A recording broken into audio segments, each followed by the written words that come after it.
कहाँ है भगवान? मेरे सभी बच्चों, अच्छे से सुनो और समझो। एक आदमी हमेशा की तरह अपने नाई की दुकान पर बाल कटवाने गया।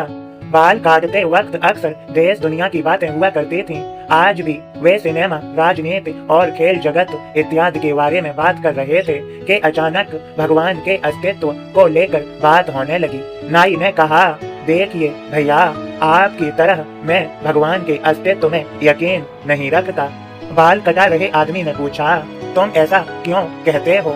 नाई ने कहा, अरे ये समझाना बहुत आसान है, बस गली में जाइए और आप समझ जाएंगे कि भगवान नहीं है। आप ही बताइए कि अगर भगवान होते तो क्या इतने लोग बीमार होते, इतने बच्चे अनाथ होते? अगर भगवान होते तो किसी को कोई दर्द, कोई तकलीफ नहीं होती। नाई ने बोलना जारी रखा, मैं ऐसे भगवान के बारे में नहीं सोच सकता जो इन सब चीजों को होने दे। आप ही बताइए, कहाँ है भगवान? आदमी एक क्षण के लिए रुका, कुछ सोचा, पर बहस न बढ़े इसलिए चुप रहा।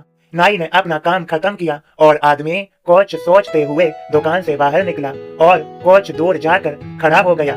कुछ देर इंतजार करने के बाद उसे एक लंबी दाढ़ी मूंछ वाला अधेड़ व्यक्ति उस तरफ आता दिखाई पड़ा। उसे देखकर लगता था मानो वो कितने दिनों से नहाया धोया न हो।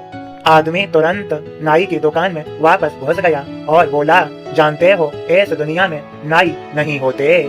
नाई ने पूछा, भला कैसे नहीं होते हैं? मैं साक्षात तो तुम्हारे सामने खड़ा हूँ।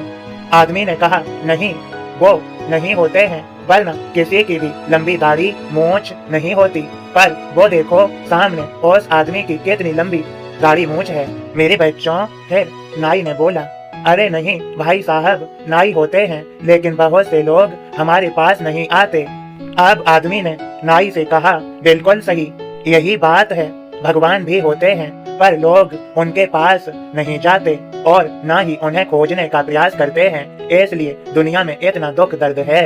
मेरे सभी बच्चों, क्या तुम समझ गए इस कहानी से? श्रद्धा सबूरी रखते हुए जो भी भक्त प्रभु की भक्ति करता है, उन पर विश्वास करता है, उसके धीरे धीरे कर्म पवित्र होने लगते हैं और उसके भीतर शांति आने लगती है। मेरे बच्चों, शांति, सुकून कहीं बाहर दुनिया में नहीं, वह स्वयं के भीतर है। उसे खोजो, खुश रहो। तुम्हें सभी को मेरी कृपा भरा आशीर्वाद। इस संदेश को ज्यादा से ज्यादा शेयर करो।